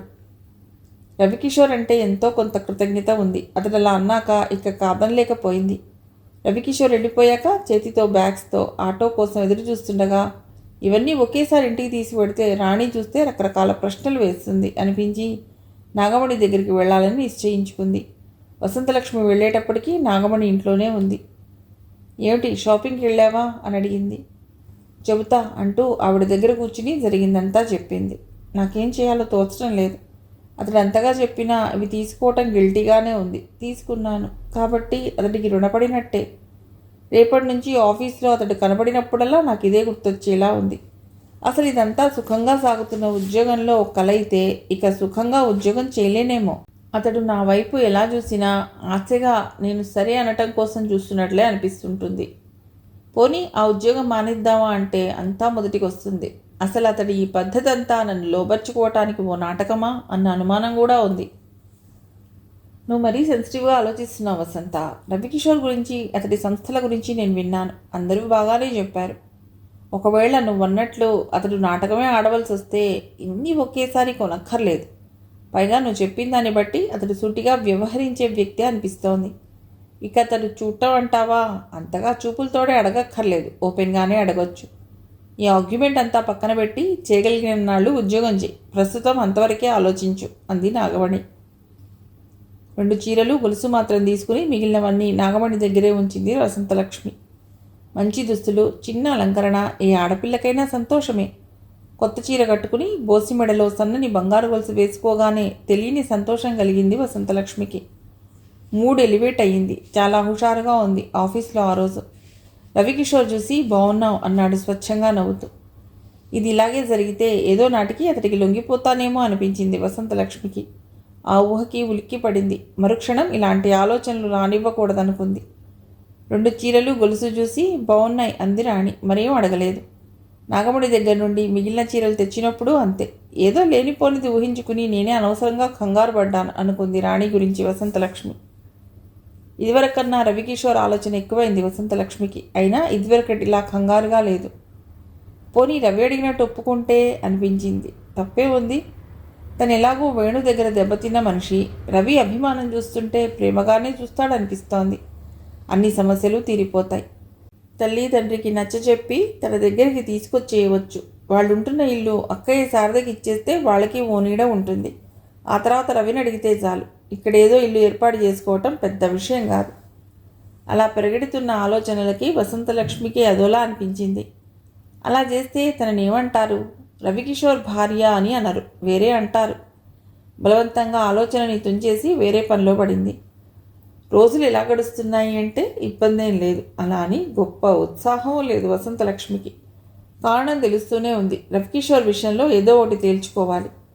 వారంలో 1-2 సార్లు రత్నావతి ఫోన్లో మాట్లాడుతున్నా ఆ రోజు ఫోన్ చేసి, వసంత ఇవాళ ఆఫీస్ అవ్వగానే ఇంటికి రా, నిన్ను చూసి చాలా రోజులైంది, రాత్రికి ఇక్కడ ఉండేలారా, పొద్దున్న ఇటే ఆఫీసు పెడదు గాని. కారు పంపనా అంది. వసంతకి వెళ్ళాలని అనిపించింది. కారు అక్కర్లేదు, నేనే వచ్చేస్తా అంది. ఆ రాత్రి ఇద్దరూ చాలా కబుర్లు చెప్పుకున్నారు. రవికిషోర్ సంగతి అంతకుముందే రత్నావతితో చెప్పింది. ఇప్పుడు ఆ తర్వాత జరిగిన విషయాలు చెప్పింది. వసంతలక్ష్మి పరిస్థితి రత్నావతి అర్థం చేసుకుంది. అది ఎంతటి సున్నితమైన విషయమో, ఆడమనసుని ఎంతగా క్షోభ పెడుతుందో ఆమెకు బాగా తెలుసు.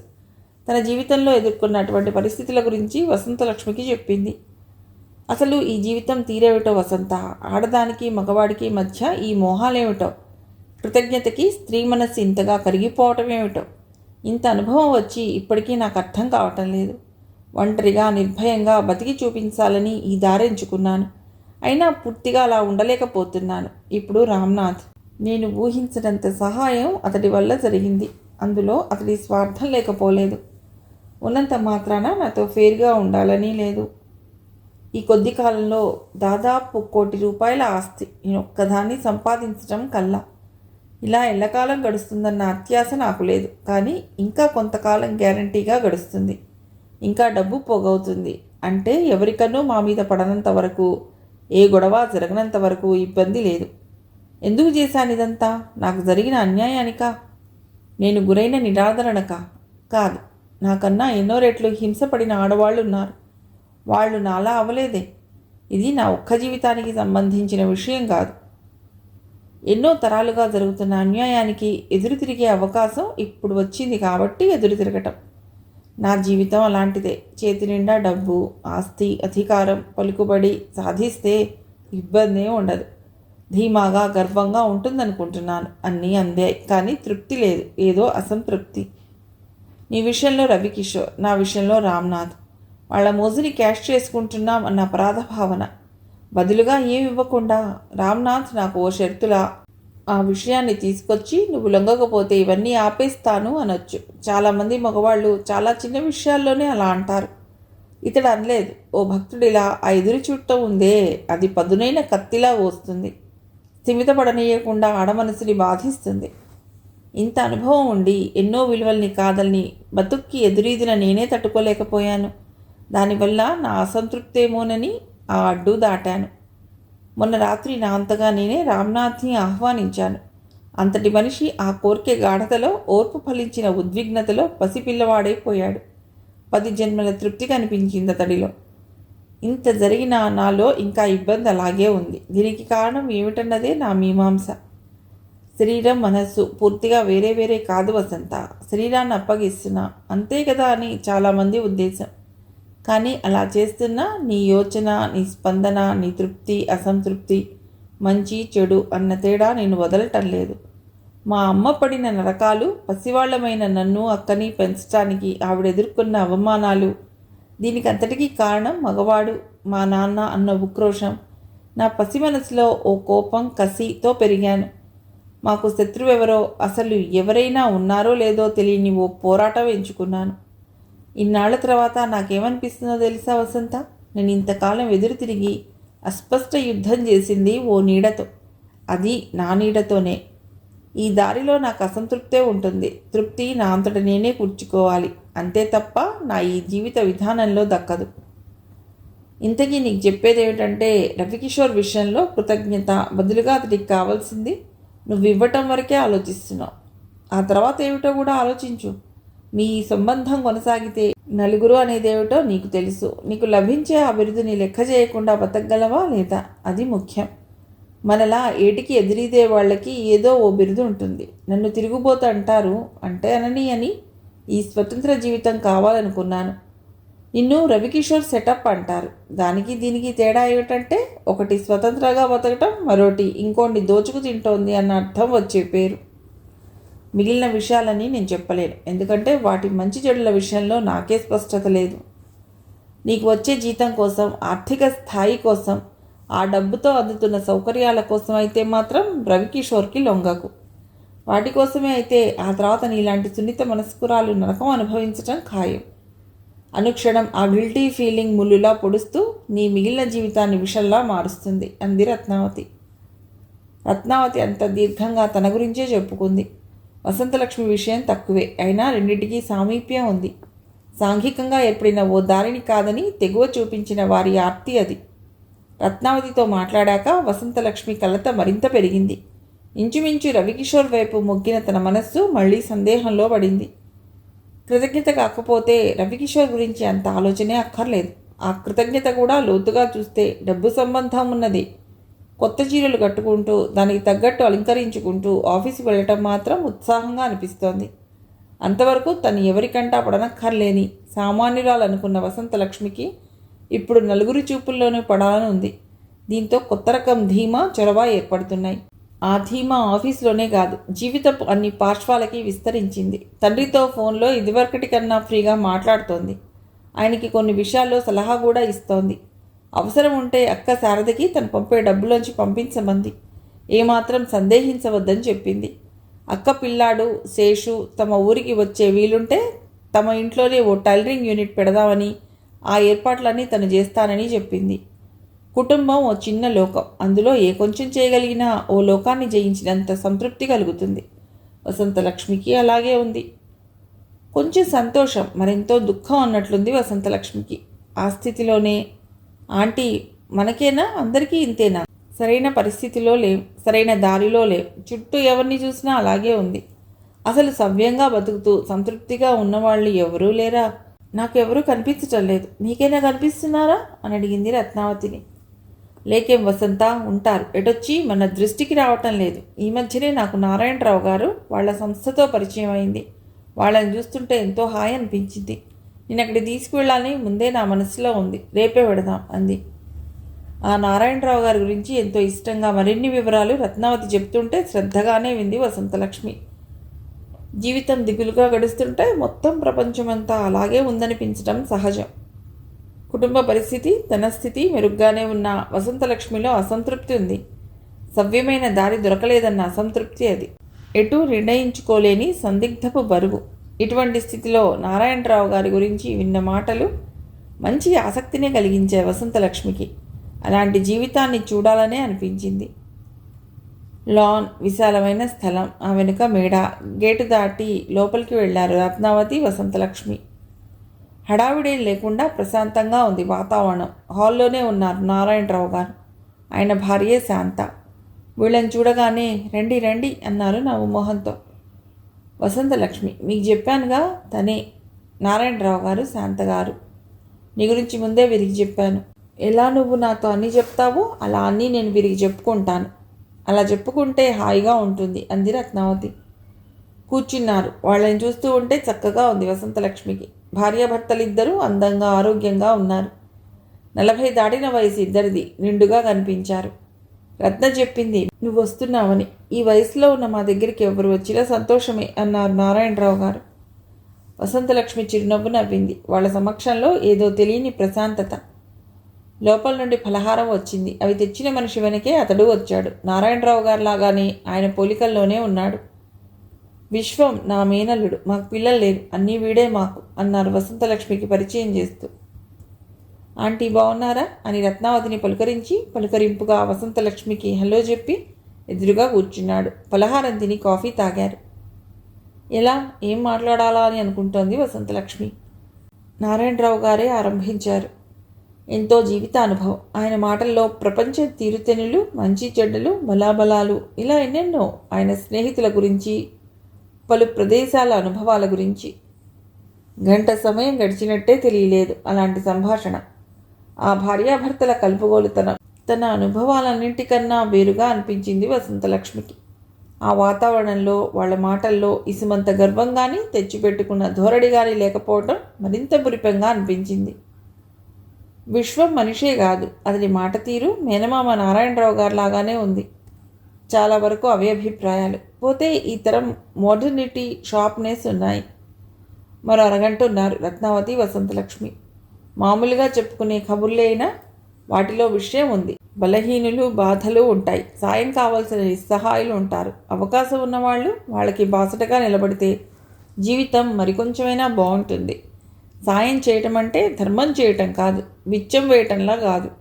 అటువైపు ఉన్న వ్యక్తికి ఏం కావాలో తెలుసుకుని చేయుతనివ్వటం, ధైర్యమైన ప్రశాంతమైన జీవితాన్ని అందేలా చేయటం. అది ఆ మాటల సారాంశం. వీళ్ళు తిరిగి వస్తూ ఉండండి, మీకు చేయాలనిపిస్తే ఏదైనా సర్వీస్ చేద్దురు గాని అన్నాడు విశ్వం వసంతలక్ష్మితో. కారు వెనక్కి వస్తుండగా పైన నారాయణరావు గారి పర్యవేక్షణ ఉన్న ట్రస్ట్ పనులన్నీ చూసేది విశ్వమే. చిన్న వయసులో అతడి తెలివితేటలు, చురుకు, ముఖ్యంగా నిజాయితీ ముచ్చటేస్తాయి. చీకటి పడిపోయింది, లేకపోతే ట్రస్ట్ ఆఫీస్కి కూడా వెళ్ళేవాళ్ళం. వాళ్ళు పనిచేసే విధానం, పనిలో శ్రద్ధ గొప్పవి. ఒక్క అరగంట విశ్వం దగ్గర ఉంటే అన్ని వివరంగా తెలుస్తాయి. ఈసారి ఎడదాం, నీ కుదిరితే నువ్వు ఒక్కదానివైనా వెళ్ళవచ్చు. ఏ స్వార్థం లేకుండా నిజాయితీగా మరొకరికి సహాయపడటంలో ఉన్న తృప్తి చాలా గొప్పది వసంత. ఒక్కసారి ఆ రుచి తెలియాలి అంతే. వాళ్ళ ముగ్గురిని చూడు, వాళ్ళల్లో ఎంత తృప్తో అంది రత్నావతి. నిజమే అనిపించింది వసంతలక్ష్మికి. మరి ఈ పథకాలన్నింటికీ డబ్బు నారాయణరావు గారే ఇస్తారా అని అడిగింది రత్నావతిని. ఎక్కువ ఆయనదే, అడగకుండానే కొన్ని డొనేషన్లు వస్తాయి ట్రస్ట్కి. నారాయణరావు గారికి కోట్ల ఆస్తి ఉంది. ఆ వ్యవహారాలన్నీ విశ్వమే మేనేజ్ చేస్తాడు. ఆదాయం అంతా ఈ పనులకే. వాళ్ళు ఎంత సింపుల్గా బతుకుతున్నారో చూసావు కదా. నిజమే, చాలా సామాన్యంగా ఉన్నారు. ఇలాంటి వాళ్ళు ఉంటారని చూస్తేనే కానీ నమ్మకం కలగదు. నారాయణరావు గారికి, శాంత గారికి బాధలున్నాయి. పిల్లలు లేరన్నది లోటు. మేనల్లుండి చూసుకుని ఆ లోటు మర్చిపోయారు. జీవితంలో వ్యాపార రీత్యా గడ్డు పరిస్థితులు ఎదుర్కొన్నారు. ధైర్యంగా నెగ్గుకొచ్చారు. ముఖ్యంగా ఆ భార్యాభర్తల ప్రేమ, గొప్ప దాంపత్యం వాళ్ళది. బతుకంటే అలా నిండుగా ఉండాలి. పద్ధతిగా, సమాజ రీతికి కట్టుబడి అలా బతకగలగటం ఎంతో విశేషం. ముఖ్యంగా అన్ని కోట్ల ఆస్తి ఉండి అపసవ్య మార్గాలకి దూరంగా ఉన్న గొప్ప జీవితం అంది రత్న. ఆ రోజు ఓ కొత్త మార్గాన్ని, ఓ కొత్త జీవితాన్ని చూసినట్లే ఉంది వసంతలక్ష్మికి. అప్పుడే ఇంటికి వచ్చి కూర్చుంది వసంతలక్ష్మి. ముఖానికి ఎడం వైపు హ్యాండ్ బ్యాగ్ అడ్డు పెట్టుకుని వచ్చింది రాణి. బ్యాగ్ తీశాక చూస్తే ఎడం బుగ్గ ఎర్రబడి కొంచెం వాచ్ ఉంది. ఏమైంది రాణి అని అడిగింది కూర్చున్న చోటు నుంచి లేస్తూ. ఓ మొరటు వెధవ ఉన్నాడులే, స్లాప్ చేశాడు. ఏమిటి, కొట్టడమే అంది ఆశ్చర్యంగా వసంతలక్ష్మి. అవును, ఆ గొడవ వదిలే అంది రాణి మంచం మీద కూర్చుంటూ. ఫ్రిడ్జ్లోంచి ఐస్ క్యూబ్స్ తీసి టవల్లో వేసి తీసుకొచ్చింది వసంతలక్ష్మి. దాని బుగ్గ మీద పెడుతూ చూసింది. కొంచెం గట్టిగానే తగిలినట్లుంది దెబ్బ. అలా ఐస్తో కాస్తూనే, రాణి ఏమిటి గొడవలు, ఏదైనా జాబ్లో చేరొచ్చుగా. రవికిషోర్ని అడుగు, కాదనడు, లేదా నన్ను అడగమంటే చెప్పు అంది. అంత క్లోజ్ అయిపోయాడేమిటి అంది కొంచెం వ్యంగ్యంగా రాణి. అంటే ఏముంది, నీతో వ్యవహారం కానిచ్చాడా. తను ఇన్ని రోజులు ఆగడులే. ఈ విషయంలో అసలు టైం వేస్ట్ చేయడు. 4-5 రోజుల్లో అటో ఇటో తేల్చుకుంటాడు. కుదరకపోతే ఆ మనిషితో మాట కూడా మాట్లాడు. వసంతలక్ష్మి బదులు చెప్పలేదు. రాణి కొంత మత్తుగా కూడా ఉంది. సంభాషణ పొడిగించడం అనవసరం అనుకుని ఐస్తో అలాగే కాస్తూ మౌనంగా ఉండిపోయింది. అయినా రాణి అన్న మాటలు వసంతలక్ష్మిని వదలలేదు. తను చెప్పిందే నిజమైతే అయ్యే ఉంటుంది. రాణి సాధారణంగా నిజమే చెప్తుంది. రవికిషోర్ తన విషయంలో ప్రత్యేకంగా ప్రవర్తిస్తున్నట్టే లెక్క. అంత ప్రత్యేకంగా అతడిలో తనకి స్థానం ఉన్నప్పుడు దగ్గరైతేనే నయమా. మళ్ళీ అదే తర్జన భర్జన. విషయం ఎటూ తేల్చుకోలేని బలహీనత. సునంద్ వచ్చాక రాణి పరిస్థితి చూసింది. అప్పటికి రాణి కొంచెం తేరుకుంది. తనంతట తానే ఐస్ పెట్టుకుంటోంది. లోపలికి వచ్చి వసంతని అడిగింది ఏం జరిగిందని. వసంత చెప్పింది. కాసేపటి తర్వాత రాణి దగ్గరికి వచ్చి పక్కనే కూర్చుని దెబ్బ చూసింది నెమ్మదిగానే. రాణి, ఇదేం బాగుండటం లేదు. స్వేచ్ఛగా ఉంటే నీకు నువ్వే అర్థం చేసుకుని మారుతావని ఆశతో ఉన్నాను. ఇంకా నీకు ఈ జీవితం విసుగు రావటం లేదా? విసుగొస్తే మానేస్తాగా. నీకు ఇబ్బంది అయితే చెప్పు, ఎవరైనా ఫ్రెండ్ దగ్గరికి మారుతా అంది మొండిగా. సునంద ఇంకేం మాట్లాడకుండా లేచి లోపల తన గదిలోకి వెళ్ళిపోయింది. రాణిలో ఇంత మొండితనం అనుకుంది వసంతలక్ష్మి. భోజనాలు అయ్యాక పడుకున్నారు. వసంతలక్ష్మికి నిద్ర రావటం లేదు. ఒకటే ఆలోచన, ఏం చేయాలి. వెంటనే ఏదో ఒకటి నిర్ణయించుకుని చేయవలసిన అవసరం లేదు. కానీ ఈ అనిశ్చిత స్థితి బాగోలేదు. రవికిషోర్ మంచి అవకాశం. అతన్ని వదులుకుంటే ఏ ఆవేశంలోనో ప్రమాదంలోనో మరోసారి మోసపోతే తన బతుకు రాణిలా అవుతుందనిపించింది. భయం వేసింది. అతి కష్టం మీద కానీ ఆ రాత్రి నిద్ర పట్టలేదు వసంతలక్ష్మికి. ఏం చేయాలో నిర్ధారించుకోలేకపోయినా ఉద్యోగం వదలకూడదన్నది నిర్ణయించుకుంది. ఇది కాకపోతే మరో చోటైనా ఉద్యోగం ఉండాలి. పనిచేస్తున్న ఈ ఆఫీస్ ఎక్స్పీరియన్స్తో ప్రయత్నమైతే చేయొచ్చు. ఇదివరకంతటి నిరాధార పరిస్థితి కాదు. తను ఉద్యోగం చేస్తుంటేనే తన కుటుంబ పరిస్థితి అయినా బాగుండేది. ప్రైవేట్గా ఎంబీఏ చేయాలి, క్వాలిఫికేషన్ ఎప్పటికైనా అవసరం. ఇలా ఊహలు సాగుతుండగా అకస్మాత్తుగా నారాయణరావు గారి ఇల్లు గుర్తొచ్చింది వసంతలక్ష్మికి. మెరుపులా ఆలోచన వచ్చింది. అంతే, అదే ప్రశాంతత, ధీమా, ఆతృప్తి. అవే తనకి కావాలి, మరొకటి కాదు. సరైన దారైతేనే తను సుఖపడగలిగేది. రవికిషోర్ పట్ల కృతజ్ఞతనో, మంచి అవకాశమనో ఆ పొరపాటు దారికి వెడితే ఆర్థికంగా బాగుంటుందేమో కానీ మనస్సుకి అంతటి శాంతి ఉండదు. ఆందోళన, అవమానం తప్పవు. తను ఆ దారికి వెళ్ళకూడదు, అంతే. తను ఉద్యోగి, రవికిషోర్ యజమాని, అంతవరకే ఉండాలి. కొద్ది నిమిషాల్లోనే వసంతలక్ష్మిలో ఆ నిర్ణయం దృఢమైపోయింది. మనస్సు ఎంతో తేలికపడింది. ఆ వారం తిరిగేలోపే రత్నావతి మళ్ళీ వసంతలక్ష్మిని నారాయణరావు గారింటికి తీసుకెళ్ళింది. ఈసారి ఆ కాంపౌండ్లోనే ఉన్న ట్రస్ట్ ఆఫీస్కి వెళ్ళారు. విశ్వం కూడానే ఉన్నాడు. చేస్తున్న కార్యక్రమాల గురించి, చేద్దాం అనుకుంటున్న పథకాల గురించి వివరించాడు. అవసరాల్లో ఉన్నవాళ్లు పెట్టుకున్న అర్జీల ఫైళ్లున్నాయి. విశ్వం చూపిస్తే వసంతలక్ష్మి చూసింది. ప్రధానంగా ఆర్థిక అవసరాలే అయినా వాటి వెనక రకరకాల బాధలు, మనుష్యుల మధ్య, బంధుత్వాల మధ్య తగ్గిపోయిన అనురాగం, కొరవడుతున్న ఆదరణ. వాటిని వసంతలక్ష్మి ఆసక్తిగా చూడటం గమనించిన విశ్వం, ఇవన్నీ సరిగ్గా పరిశీలించే సాయం కావాలి నాకు. మీ ఖాళీ సమయంలో రాగలిగితే నాకెంతో ఉపయోగంగా ఉంటుంది అన్నాడు. వసంతలక్ష్మి బదులుగా నవ్వింది తప్ప అవును కాదు అనలేదు. విశ్వం కూడా మరేం అనలేదు.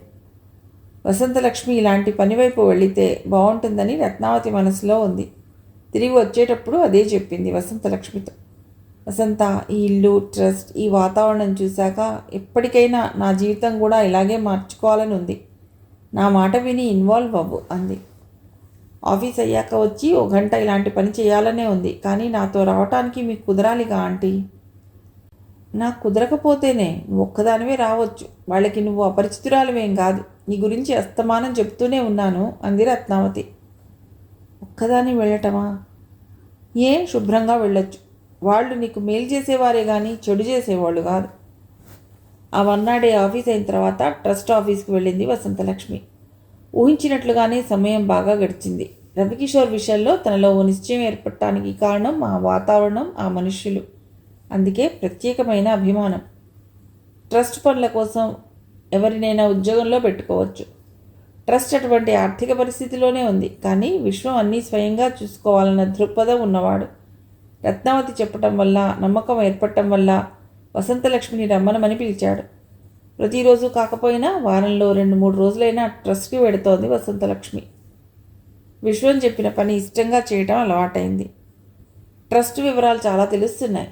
చాలా పేదరికంలో ఉన్న కుటుంబాలలో తమ పిల్లల్ని స్కూల్కి పంపించాలన్న ఆసక్తి, స్తోమత ఎంత మాత్రం లేని వారి పిల్లల కోసం ఒక స్కూల్ని నడుపుతోంది ట్రస్ట్. స్వయంగా వాళ్ళ ఇళ్ళకి వెళ్ళి పరిస్థితి చూసి పిల్లల్ని చేర్చుకుంటారు.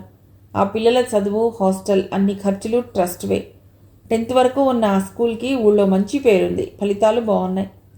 సిటీలో వృద్ధుల కోసం నడిచే వృద్ధాశ్రమాలు చాలా ఉన్నాయి. వాటిలో చాలా ఖరీదైన వాటితో పాటు నేలబారుగా నడుస్తున్నవి ఉన్నాయి.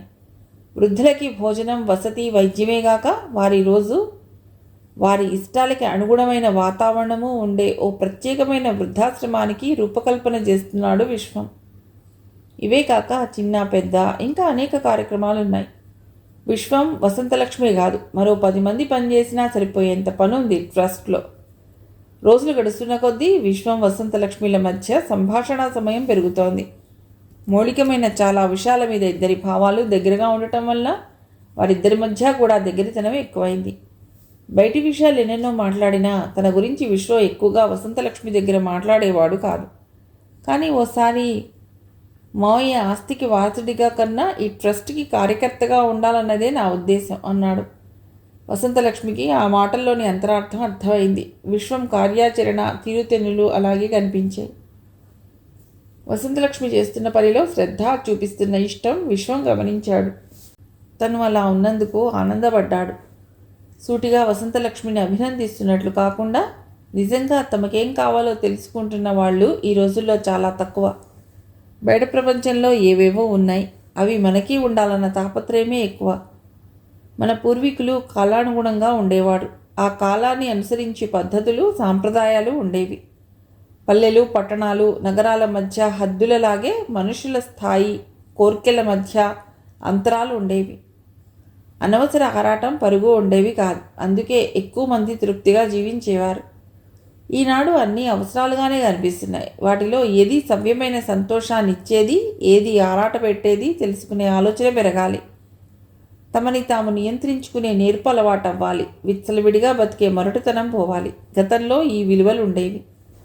ఇప్పుడు అలా కాదు. కాలం కన్నా వేగంగా ఊహలు, తాపత్రయాలు, మనది కాని జీవితంలోకి తెలిసి తెలియకుండా కూరుకుపోవటం, బాధలు, మృదుత్వం చచ్చిపోయి మొండితనం పెరగటం, వ్యక్తులనే కాకుండా మొత్తం సమాజంలోనే ఓ మానసికమైన మార్పు కావాలి.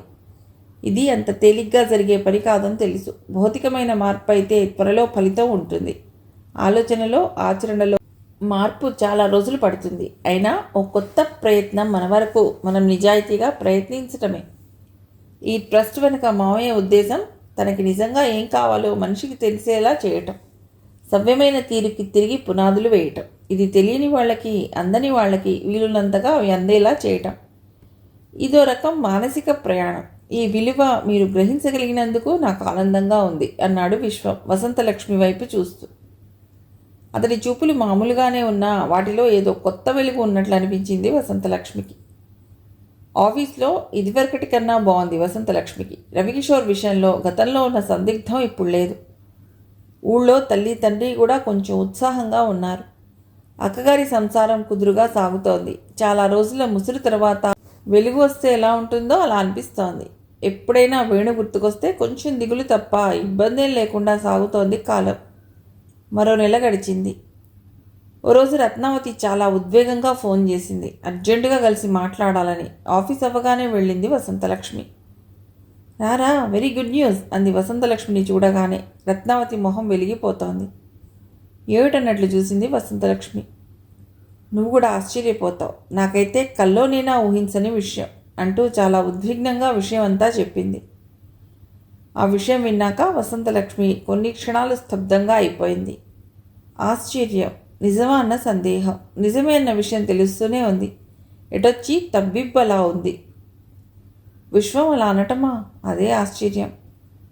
పెళ్లి చేసుకుందామన్న ఉద్దేశమే నాకు లేదా ఆంటీ. మావయ్య, అత్తయ్య చాలాసార్లు అడిగాడు.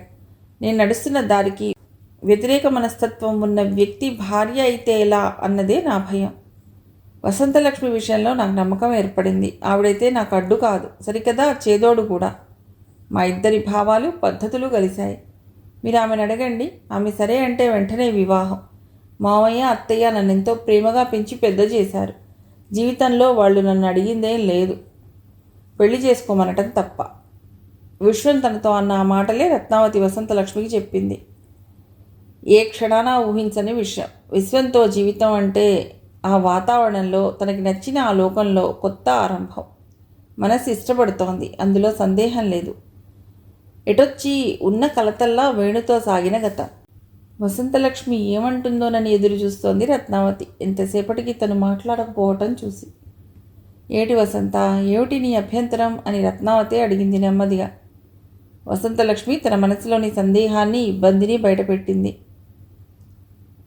నాలో ఏ మచ్చ లేదని విశ్వం అలా అడిగినట్లున్నారు. వేణు విషయం తెలిస్తే అలా అనేవారు కాదు.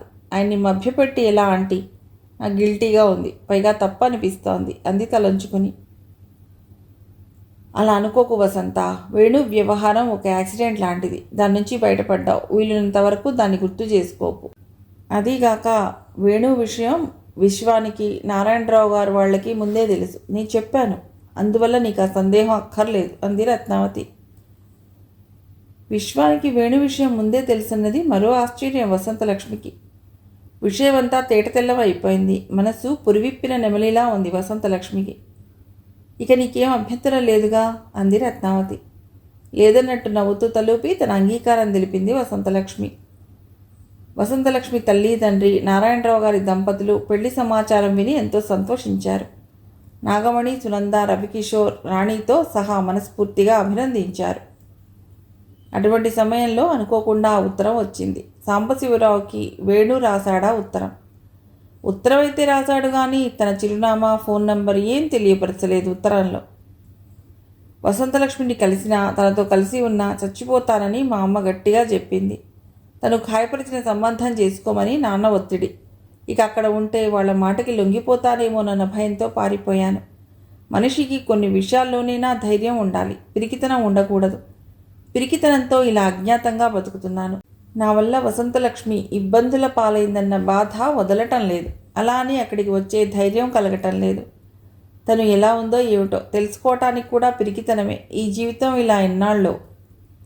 చివరి వరకు అలాగే సాగిందా ఉత్తరం. ఆ ఉత్తరాన్ని సాంబశివరావు సునందకి, సునంద వసంతలక్ష్మికి ఇచ్చింది.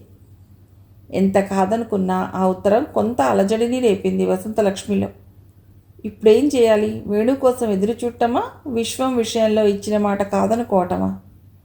వేణు కోసం ఎదురు చూడటం అంటే అతడు తిరిగి రావాలి. వచ్చాక ఇద్దరూ తిరిగి సరే అనుకోవాలి. అప్పుడైనా వేణు ధైర్యంగా నిలబడాలి. వేణుతో తిరిగి జీవితం స్థిరపడితే ఏ గిల్టీ ఫీలింగ్ ఉండదు. కానీ తిరిగి అటు మొగ్గు చూపటం సరైన నిర్ణయమేనా? తన సందేహాన్ని సునంద, నాగమణి, రత్నావతికి చెప్పింది వసంతలక్ష్మి.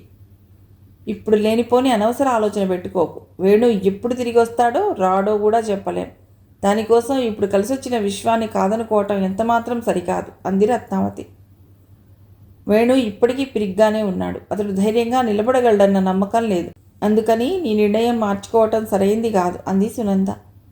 అతడు వస్తాడు రాడు అని కాదు, నీకు కావాల్సిందేమిటి అన్నది ముఖ్యం. అది తెలుసుకోవటమే సరైన జీవితం.